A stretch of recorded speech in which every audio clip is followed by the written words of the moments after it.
Perfect. Hi, everybody. Well, welcome. Happy Thursday, and welcome to this class. My name is Jerry Wu. I am with Stewart Title, and today's class is hosted by the Tri-County Association of Realtors. So thank you, Tri-Co Realtors, for hosting and setting up this class. Now, again, my name is Jerry Wu. I am with Stewart Title. Today, my goal for the next, 45 minutes or so to an hour is to kind of go over. I want to talk to you guys about title insurance. So we're going to go over, just because I don't know everybody's where they're at, in this class, in your careers. So I'm going to talk about, everything from the basics of title insurance, right? Just what is it, some basic 101 type stuff. And then we'll talk about like different investing methods. So a lot of agents, whether you're new or maybe have been in this for a little while, all have questions about the different vesting methods and how to hold title, like tenants in common, joint tenants, trust. How does all that work, right? And then we'll move on. We'll talk about some red flags that we typically see that could potentially delay the escrow closing process. And then lastly, I'll talk a little bit about Prop 19. So Prop 19 is a new law that happened affecting property taxes and so forth. So some agents have questions on that, and I want to make sure I kind of give you guys a quick overview on Prop 19. And that should cover up our time. In the meantime, I am going to leave my information in the chat box, typing it out now. So if you like, you can follow up with me afterwards. So, all right.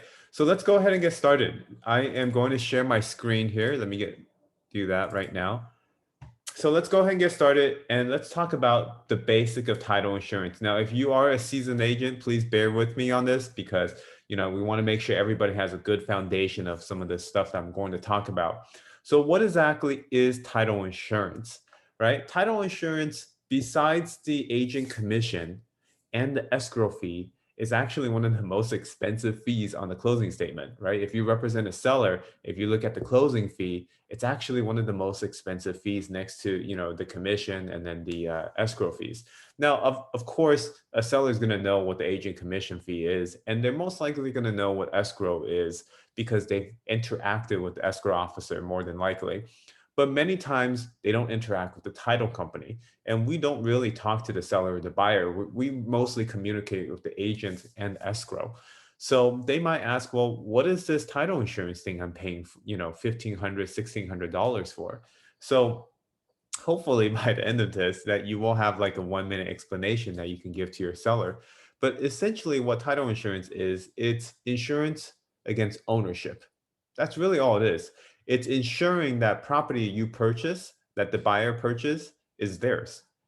It's ensuring their ownership, and nothing from the past can come back and threaten the ownership of their home. No lender, no previous owner, no potential previous owner, no government entity, nothing can come back and threaten the ownership of their new home. So it's a type of insurance for ownership. Now, you might ask, now, why do I need insurance for ownership, right? I mean, if I buy something, isn't it automatically assumed that it's mine? For example, if I go, I don't know, buy a car, right? If I go buy a brand new car, I mean, I get insurance, but the insurance is if I get into an accident, then that's really what insurance, but there's no insurance saying that that car is mine, right? I just have a pink slip if I own it, and then that's it, right? So real estate is the only thing that I know of, at least, that has insurance for ownership. That's what makes this so unique. Now, this talks about how is title different, or how is it different than traditional insurance policy. I talked a little bit about that. And also most insurance policies, everyone, is you guys all know, you all most likely have health insurance, car insurance, etc., right? You pay a premium every 6 months, every year, whatever it might be, in case something were to happen. Then if something does happen, like you get into a car accident, then the insurance company would do all the work, right? But they really don't do much work up front. So title insurance works backwards. We do all the work up front, right? All the work up front.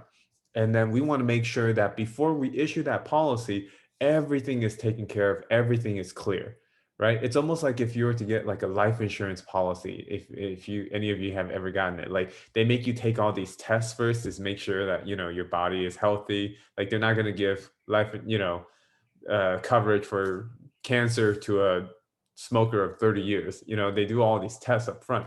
So it's kind of like that, right? We do all the work and research up front to make sure that there's going to be or minimize any chance of a claim in the future. And then there's only a one-time premium. All right, one-time premium that lasts for as long as the owner owns the home. It's not like there's an annual premium, biannual premium. It's a one-time premium paid at the close of escrow, and it's good for as long as the owner owns the home. So typically speaking, there are two types of title insurance policies. I hope you guys can all see the flyer that I'm using there. If you don't, let me know, but you should be seeing a PDF that says what type of policies on the screen right now. All right. So there are typically in a transaction two types of title insurance policies. All right. There's one that's the owner policy that you see here that I'm moving my mouse around, and the owner's policy is what I've been talking about, right? That's the one that insures the new owner that their property is theirs and so forth. All right. Now this policy again, it's usually good for as long as the owner owns the home. But there's a caveat. What if that owner, right, decides to deed his property to his friend?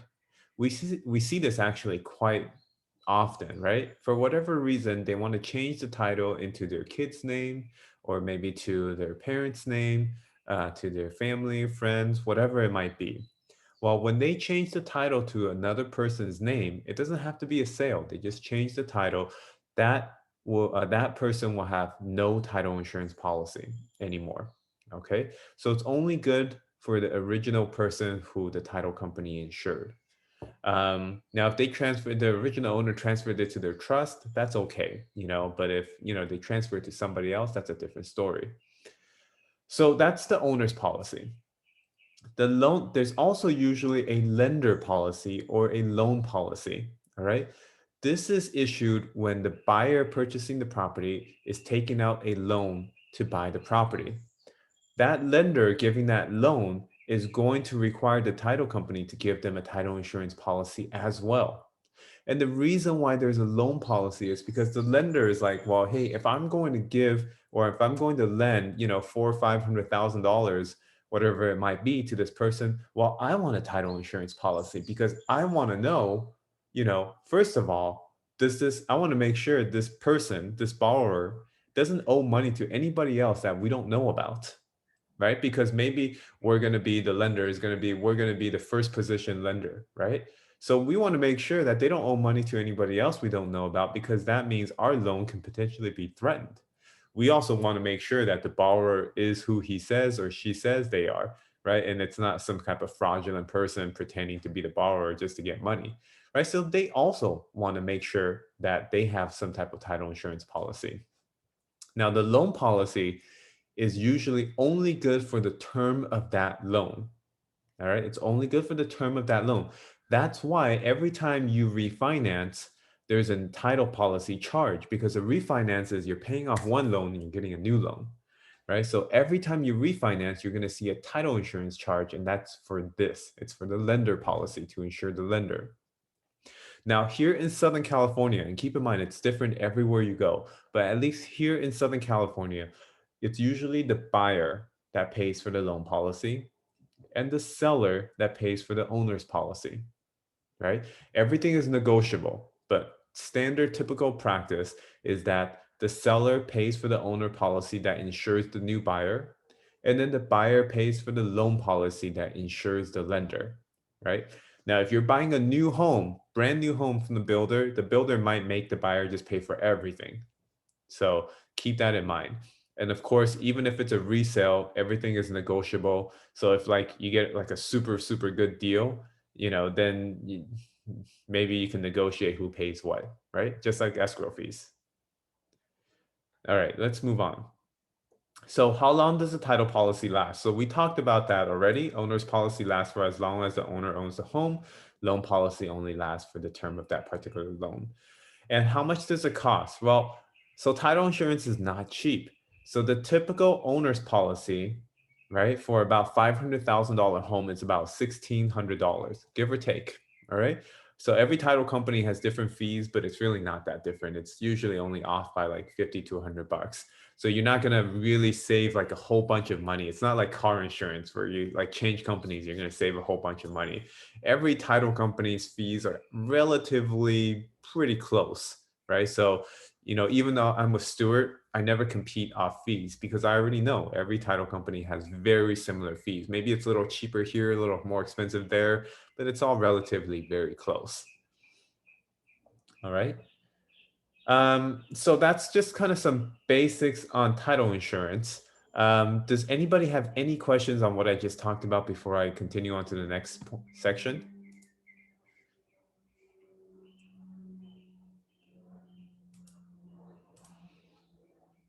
Okay. If not, then I'm going to move on. Awesome. All right. Let's talk a little bit about vesting. I hope you guys can all see this vesting sheet here. Okay.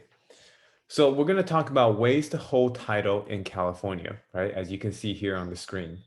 So when we talk about ways to hold title, we are talking about vesting, vesting, vesting, all right?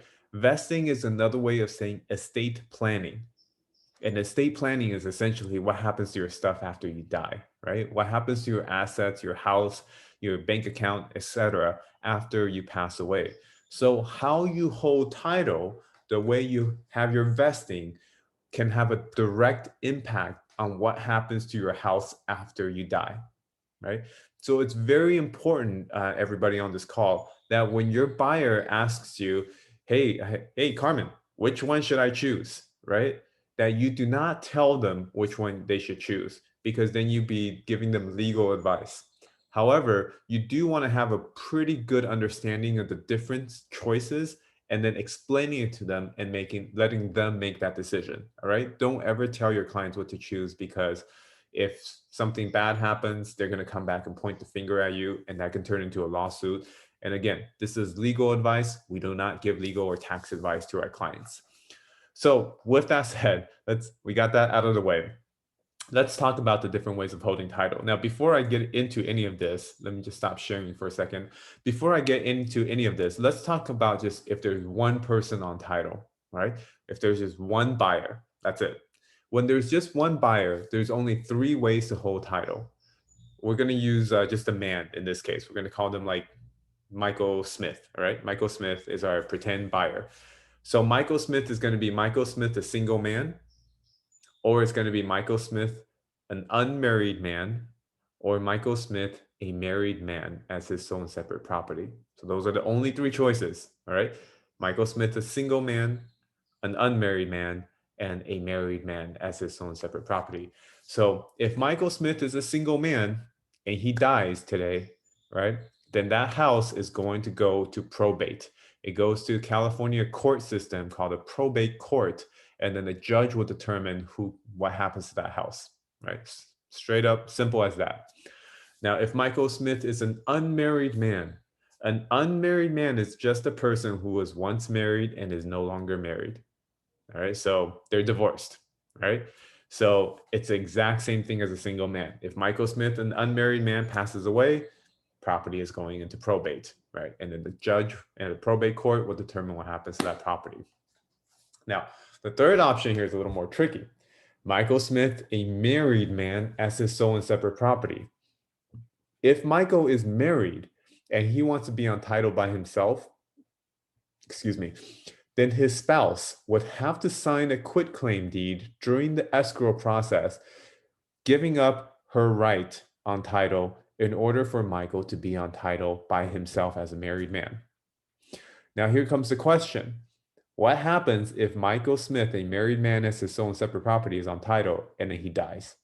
What happens to that property? Can the wife sell that property? And the answer is no, right? If Michael is married and he's on title by himself and he dies, that property is going into probate.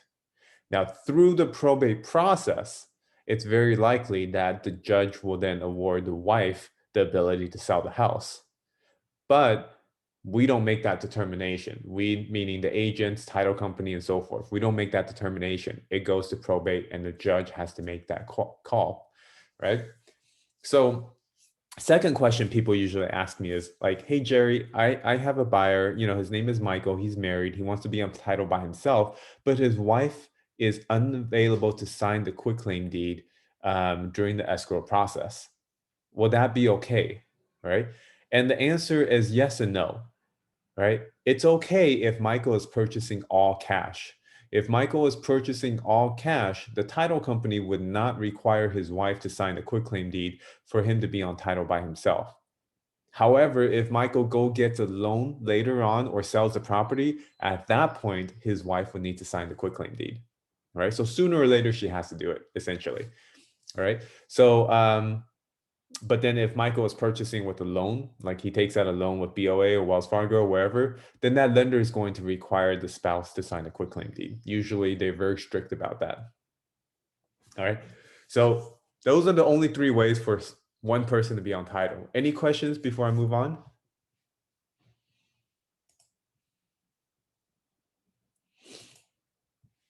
Okay, if no questions, let's go continue to move forward.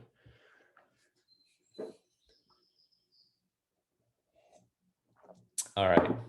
So let's continue to move forward and let's talk about these four options. Now, when you have more than two people coming on title, more than two buyers, then the buyers will have to choose between one of these four options, one of these four vesting options: tenants in common, joint tenancy, community property, and community property of right of survivorship. Okay. So we're not going to like take a deep dive into every one of these. That would take too much. But I'm going to teach you guys the main differences between these four. All right. And these are just the main things that you need to pay attention to because they have the biggest impact for your buyers. The first thing, if your buyers tell you, hey, it's buyer A and B, let's just say, right? If your buyers tells you that, hey, I want to have 70%, and then the other buyer wants to have 30%, all right, or 60/40, whatever, doesn't matter, then the only option that they have is tenants in common. That's the only option out of these four where people on title can hold different interest, 90/10, 75/25. It's the only option that they can use. However, there is no right of survivorship benefit. So you have to remember that there's no right of survivorship benefit. That means if party A passes away, dies, party A's interest goes to probate. All right, goes to probate.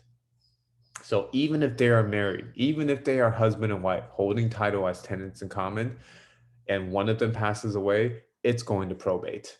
All right. So if you take a listing, if one of you agents on here takes a listing and then the seller tells you that one of the owners has passed away, first thing that you have to do is you have to call me and say, hey, I'm taking this listing at 123 Main Street. John Doe has passed away. Let's check the vesting. And if it's tenants in common, there's a good chance that we have to go back to the seller and says like, hey, we can't sell your house just yet. This person's interest has to be probated. So very important. Now, who usually uses tenants in common, right? Who are the people that most commonly uses tenants in common? From my experience, most of the time they're like friends or business partners, right? Because let's say they're buying a house together for $100,000. One person puts in 40,000, the other person 60,000. Then yeah, maybe they want to have like 60% interest, 40% interest, right?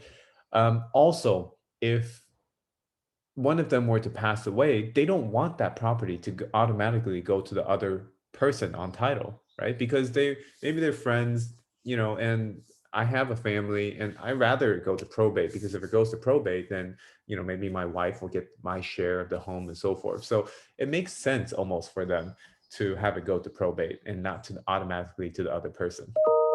So those are who you see using tenants in common most often. Now, moving on is joint tenancy. Joint tenancy is almost the complete opposite of tenants in common. All right. Joint tenants is almost the complete opposite. So everybody on title for joint tenant has to have equal interest. Owner interest must be equal. So there is no 60-40 split, 70-30. Everybody on title owns the same interest equal as one whole. All right. And with joint tenants, upon death, there is an automatic right of survivorship benefit. Okay. That means if A and B are on title as joint tenants, A passes away, then B can sell the house. No probate. No probate at all. Doesn't go to court. B has the house. Simple as that. So a common question people ask me is like, well, what if A is married and B is married, but not to each other, right? And A and B are married, again, not to each other, and they are on title as joint tenants. What happens if A passes away? Well, in that situation, if A were to pass away, then B gets the house. Simple as that. B can sell the house, and A's spouse, sorry, nothing for them. I mean, he or she can sue, but that's just kind of how it works. So anybody can be joint tenants, friends, business partners, husband and wife, brothers and sisters, anybody can be joint tenants on title. So if all of us decide to buy a house together, everybody on this call, we can all be joint tenants as well. And if one of us were to pass away, then the property automatically goes to the other people on this call. So that's joint tenants. All right, let's move on. So the next option we have is community property and community property of right of survivorship. Now, these are very similar. Most everybody just goes with this one. So I'm just going to talk about this one. So community property of right of survivorship is very similar to joint tenants. Very similar, all right? Except that it's only reserved for spouses, all right? Married couple. Now, here in California, we allow same-sex marriage. So husband, wife, they can be community property of right of survivorship as well. All right. So you also own equal interest, just like joint tenants. And there is also an automatic right of survivorship benefit, meaning if one party passes away, the other spouse gets a home, no probate. So, common question, why then should a husband and wife couple choose community property of right of survivorship over joint tenants? Because technically they can use both. I mean, they can use any one of these four, but why would they choose community property of right of survivorship over joint tenants if they're so similar? And the reason comes down to a capital gains tax advantage with community property of right of survivorship. There's what's this thing called a step up tax base that's so much more beneficial for husband and wives than with joint tenants. So let's talk about step up. And for that, I have to share my screen. So let's talk about this thing called step up, okay?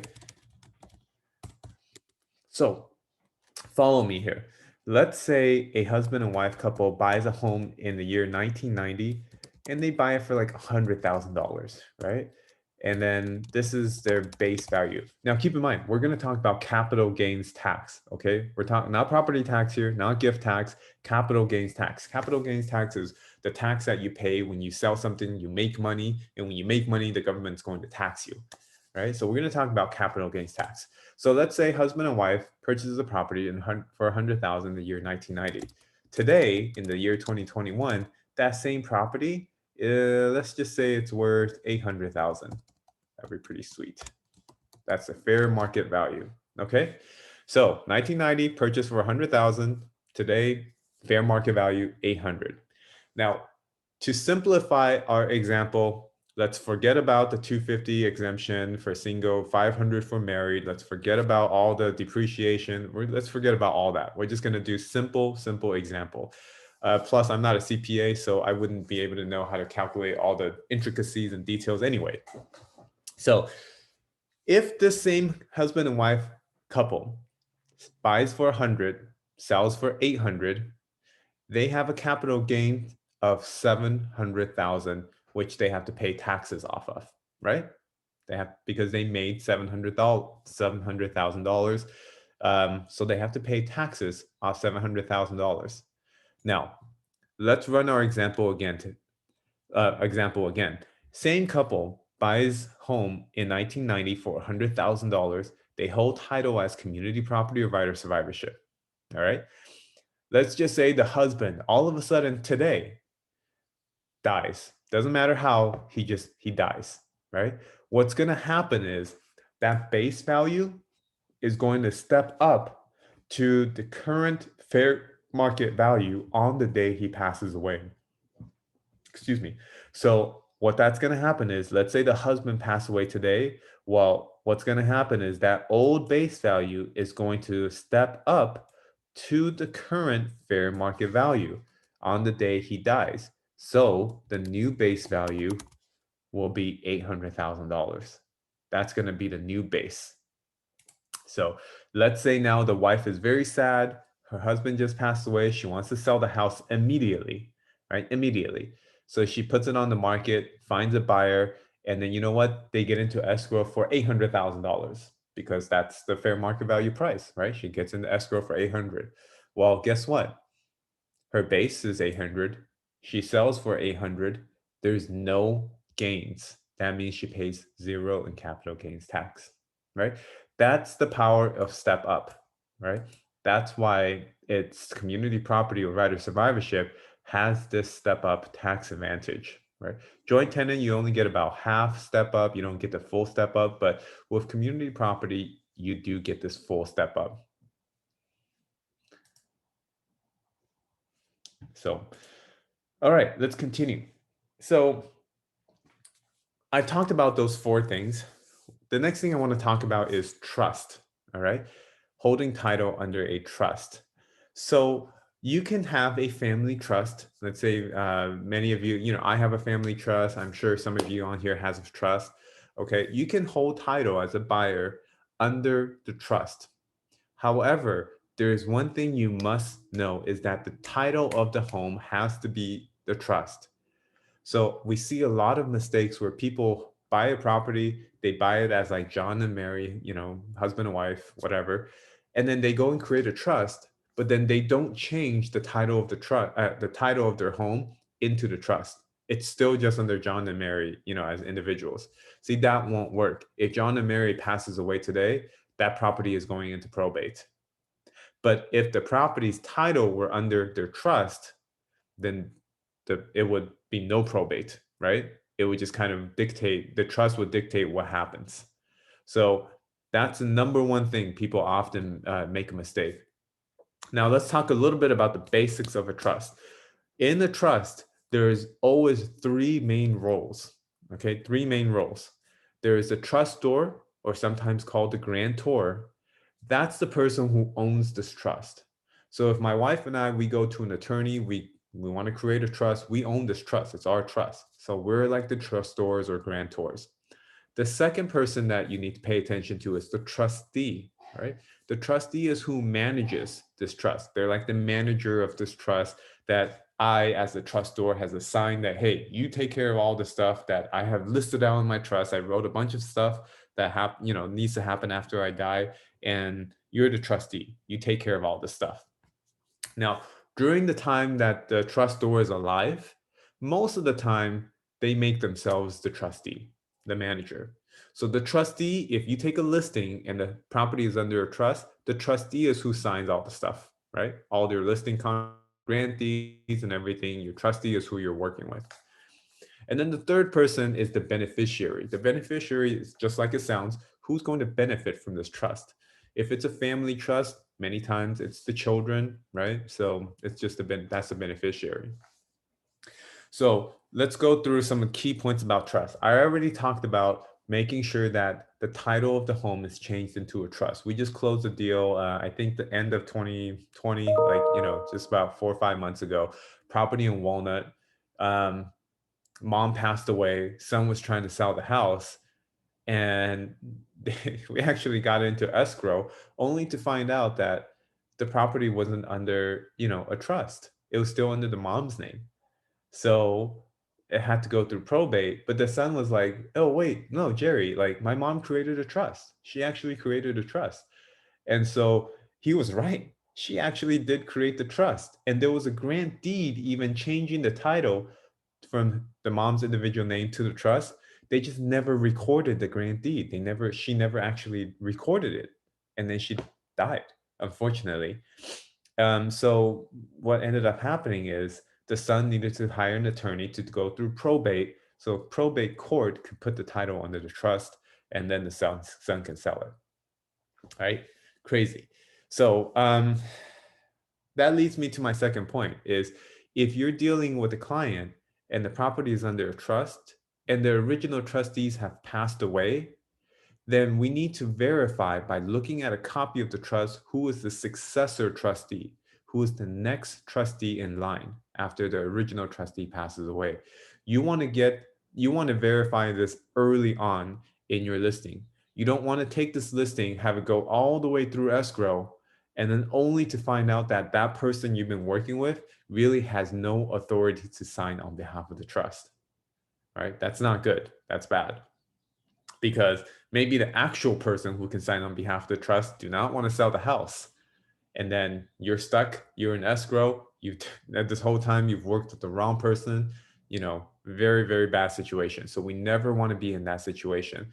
So again, if you take a listing and the seller is a trust and the trustees have passed away, immediately get a copy of the trust for the title company to review, because we need to see who's the next trustee in line that you need to be working with. All right. So those are a couple of things about trusts. But again, trust is a great way to hold title. It avoids probate. It avoids argument between family members when the parents or trustors, they pass away. It's just an overall good way to hold title. Now, you can also hold title under an LLC or under a corporation, and that's all very common as well. All right, so that's my section about vesting and how to hold title. We covered individual, one person, two or more people, and also like trust and so forth. Does anybody have any questions before we move on to the next section? I do, but I'm not sure if I should bring this up now or maybe later. Up to you. If you want to ask, feel free to ask. Yeah, let's say if the client have just set up their trust after they purchase the home, and they need to deed the property into their trust. For my understanding now, the county recording office, they mostly are close to the public. So do you have a service provider that who can help us record Yes. deed? So So as of today is April 22nd, 2021. As of today, many county recorders still close to the public. But the good news is, like Orange, I believe even San Bernardino and maybe Riverside allows you to make an appointment to go in to record documents. You have to make an appointment. LA County, last I checked, still wasn't even taking appointments. You have to just basically mail everything into them. So I don't feel very confident about just mailing my stuff to the county, because I know how the county is. They're not the most reliable place. So you can use a recording service, and I'll type one in the chat box called Record My Docs. And Record My Docs, you can send the document to them and they will record it. The turnaround time is not the fastest right now because of the extreme amount of workload and the volume that these companies all of a sudden have, because the county is close to the public. But you can definitely use a company like this to get your documents recorded. Or if it's not in LA County, just make an appointment with the county recorder office. Thank you very much. That's what I feel too. Okay. Thank you. This is a good question, Sharon. Okay, let's continue to move on to another section here. Before I do, let's talk a little bit. I want to talk maybe about, for the next 5-10 minutes, about some red flags that you guys need to know when you go into a transaction, that, in title, that you must pay attention to. So first things first, if you go into an escrow with a buyer, and the property is in LA County. All right. So LA County, and it's a residential property, and it's all cash purchase. right? So your buyer is coming in all cash, and the buyer is using like an entity, like a company name, for example, right? So again, LA County, residential property, um, all cash buyer, and the buyer is an entity, right? Like a company name and so forth. Please tell your title company as soon as possible, ASAP, all right? Because under those rules, there are certain requirements and that the title company will need from the buyer. The problem we see a lot of the times is that the title companies do not know who the buyer is or their loan situation sometimes until close to the end of escrow. And then at that point, when they find out, they will ask the buyer, hey, you need to provide us A, B, C, D, E, F, G, right? Because a lot of buyers just think, hey, if I'm purchasing all cash, I don't need to provide anything. Well, under those circumstances, not true. All right. So please make sure you keep that in mind. All right. Second thing is, if you go into an escrow and for a home that recently has some type of construction done, maybe it was just built not too long ago, maybe it had like a bunch of additions done, anything like that. If it had like major construction done, same thing, tell your title company ASAP, right? This has to do with mechanic liens and so forth. Title company needs to know as soon as possible if that is the case, because they will ask the seller for some additional documents.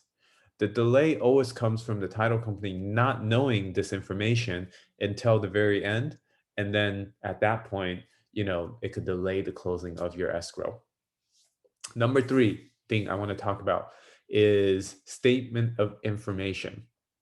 Statement of information. If you represent a seller, right? Um, and you open title, you choose a title company, there is a form called a statement of information that either escrow or title company will provide to your sellers. Make sure they complete that as soon as possible. All right, the statement of information, if you've done a deal, you probably have seen it before. It asks for the owner's name, their date of birth, their social, where they have worked, where they have lived, that type of information. Have they used any other type of names? That information. The reason why title company ask for that is not because they just want to have this information. The reason why title company ask for that is because they need that information to find out if there are any other liens that belongs to the owner of the property. They need this information. All right. So if that statement of information gets returned to the title company only like 3 days before the close of escrow, and the title company runs the statement of information and find out there's actually additional judgments and liens, guess what? That's going to delay the close of your escrow. And that happens, unfortunately, more often than you think. So very often, get that statement of information early. All right. One more thing, if we look at a title prelim, and usually I will always look at it for you guys. So if I'm the title rep on a deal, I will always review the prelim, right? If we always want to look out to see if there are any uninsured transfers. What does that mean? So let's say today, Sharon, you purchase a home, right? You purchase this home, you go through escrow, you go through title, and then after you purchase it for maybe a year, 2 year, 3 years, doesn't matter, that you decide you want to change the title of your home to Jerry, right? You're just gonna deed it to Jerry. Doesn't matter why, you just deed it to Jerry, and you can. All you have to do is record a grant deed, deeding from you to me, record it. That's it. Right now, the title is under my name. I own the home. Well, let's just say I own the home for a year or two. I decide I want to sell it. When I put the property in escrow, the title company is going to see that there was an uninsured transfer between Sharon and Jerry. And at that point, they will go back. They will say, we need Sharon to sign this affidavit stating that she really did transfer the title to Jerry and that there's no other money owed that we know about. The reason why the title company does this is because they want to know, well, first of all, was this transfer legitimate, right? Did Sharon really transfer the title to Jerry? Could it be fraud? Could Jerry have forged her signature? Could Jerry have manipulated her, right? That she didn't know she was actually signing. We see a lot of elder abuse, everybody, where young people take advantage of senior citizens to manipulate them into signing things that the senior citizen doesn't really know what they're signing. So this is very important. This is an uninsured transfer. So the title company also wants to make sure, hey, Sharon, do you and Jerry, even if you did this transfer, do you and Jerry, does he owe you any money? Is there money owed that we need to know about? Right? Because if we don't find this out and we transfer title to the new buyer, this could potentially impact the new buyer. So we need to make sure all this information is found out early.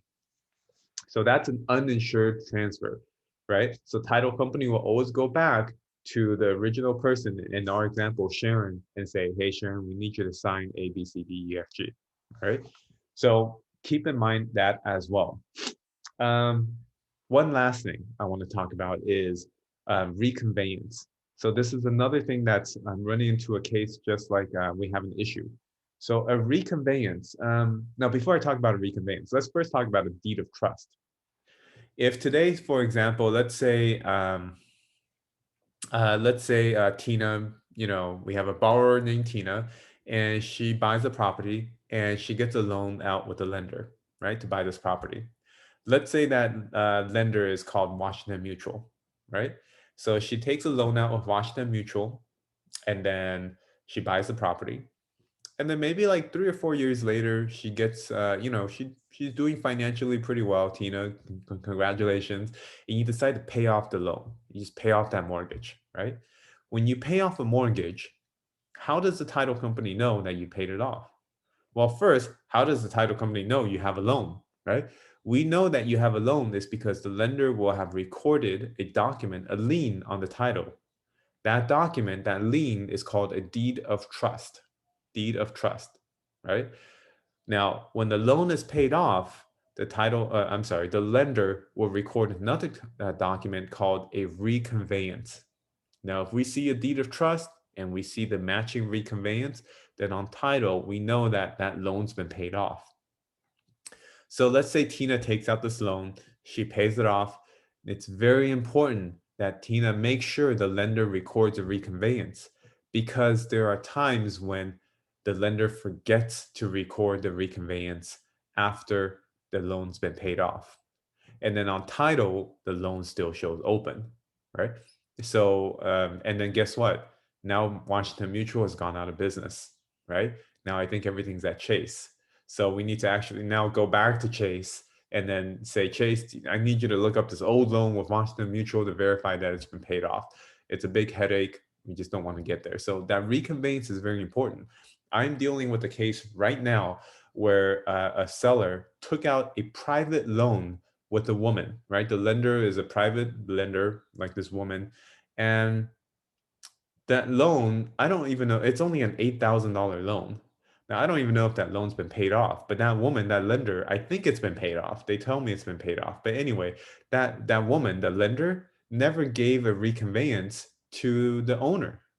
And then guess what? That owner, I mean, that borrower, that lady, she's passed away. She's dead, right? So now we're running into another issue. So reconveyance is very important. Okay. Um, all right. Those are some of the red flags that I commonly see, and let's talk a little bit about Prop 19, and then we will end our presentation here. So give me one sec.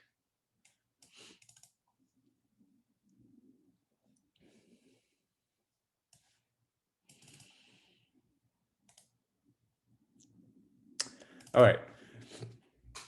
So we're going to take the next 5 minutes, 10 minutes talking about Prop 19. Prop 19, guys, has to do with property taxes, okay? Has to do with property taxes.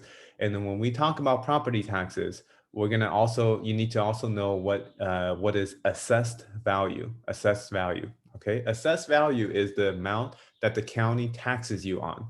So when we say like property tax is 1%, it's 1% of the assessed value, not the value of the property. It's the assessed value, okay? So that, always remember that. The assessed value is the amount that the county taxes you on. So Prop 19 has a lot to do with the property taxes and how the assessed value is looked upon. So Prop 19 has a couple of parts to it. The first part has to do with people over the age of 55. If you're over the age of 55, the law now says that you can transfer your property, or I'm sorry, you can sell your property, you can buy another property as long as both of them are your primary residence. And then you can keep your old existing tax base, your old assessed value. All right. So the reason why they came up with this law is because a lot of senior citizens, or at least people over the age of 55, they've owned their homes for a long time. So their assessed value is very low, right? So they pay very low property taxes. Now, if they were to buy a new home, they're going to get a much more expensive property tax bill, most likely. So they didn't want to sell. So this is a way that I think lawmakers feel like this could increase inventory. So basically, the law says that now people over the age of 55, as long as you're over the age of 55, it's their primary residence. They can sell their primary residence anywhere in California, buy another property anywhere in California, and they get to keep that same assessed value that they used to have, unless they buy more than what they sold. If they buy for more than what they sold, then that extra amount, let's say they sold for like 500, but then they purchased for 700, then that extra $200,000 gets added on to the old assessed value. Still a pretty good deal. All right. And they can use this up to 3 times within their lifetime. So that's one part of Prop 19. The other big part about Prop 19 has to do with transfers between parent and children. Now, traditionally, any transfers on title will trigger the property taxes to be reassessed. All right. So let's say you sell a property. Well, anytime you sell or gift a property or transfer a property, that assessed value is going to be readjusted or reassessed to the current fair market value. The law before said that, hey, any transfer between parent and children, the property taxes do not get reassessed. Doesn't matter if it's a primary residence, investment property, doesn't matter. Well, that has completely changed. Okay. Now the law says that, all right, well, any transfers between parent and children, the property would not get reassessed if it is the principal residence for the parent and it is the principal primary resident for the children. All right. And the children, once they get the property, has to apply for this Prop 19 within 1 year of the transfer. If they do it outside of 1 year, then they will end up having to, then the property taxes will get reassessed. And even with that, they don't get to keep that exact same tax base. Okay, we're gonna run through a couple of scenarios to show you how it works. Let's say the parents had a property with the assessed value really low, only at 80,000. The property today is worth 900,000. The count, I don't know how they came up with this, but the law says now there's a $1 million base factor that they have to use for the calculation. So the way that works now is, let's say the parent transferred the property to the children, and you have to do this math now. So it's they take the old assessed value, they add $1 million to it, so it's now 1.08. Now, if the fair market value, which is 900,000 of the property, is less than this number, then the property taxes do not get reassessed. Then the children actually get to keep this very low tax base. However, in the second example, $80,000 assessed value, $2 million fair market value, you apply this $1 million base factor again, plus 80,000, which is the assessed value, same thing, 1.08. Now, you take the fair market value minus 1.08 equals 920,000. Then you take 920,000 and add the current assessed value of 80,000, and then the new assessed value will be 1 million. Still better than 2 million, right? Still better than being assessed at 2 million, but it's now 1 million. So it's complicated. Don't worry about remembering all that. Just know that, it's not what it used to be. And, the parent children part of it can be a little bit confusing, but, the children might get some benefit, but not like how it is before. So, all right, guys. Well, that is my presentation for the day. Does anybody have any questions? If no questions, please check out the chat box. My information is on there. And next time you guys have an escrow, Please, I would love the opportunity to work on the title. If you write my name in, I would love to work on it, to have the opportunity to work with you guys. Just kind of like a heads up. Let me, let me do a quick little commercial. I always make sure I review the prelims for you guys. I make an overview. I shoot you an email of some of the, my notes and so forth. If you have a listing, we also put together like COVID showing kits for everybody right now, of shoe covers, sanitizer gels, wipes, and all that stuff and so forth. And, we send it to your house or to your office. Hey, Sharon, you had a question? Yes, I do. Do you have a little bit time explain a little bit about how the double escrow and assignment? It seems like many title company has big issue with that. Is that an issue with steward title? I don't really want to go too deep into that on this meeting, except to say that, most title companies, I would say, if everybody has to know what's going on. Let's say there's like A, B, C, right? Party A to B and then B to C. Everybody has to know what's going on. Everybody has to be fully well disclosed of what's going on. And usually title companies don't like all the closings to happen on the same day. If it's like a day apart, that's usually a little bit better. So, but they're a little bit tricky, Sharon. So you have to be a little more cautious of those. Okay, can I call you on that? We can talk offline about that at another time. Yeah. All right. Thank you. Okay. Well, then thank you guys again. Please look forward to working with you guys next. If you have any title questions, if you have any, needs and so forth, feel free to reach out. That's what we're here for you. All right. Take care. Thank you.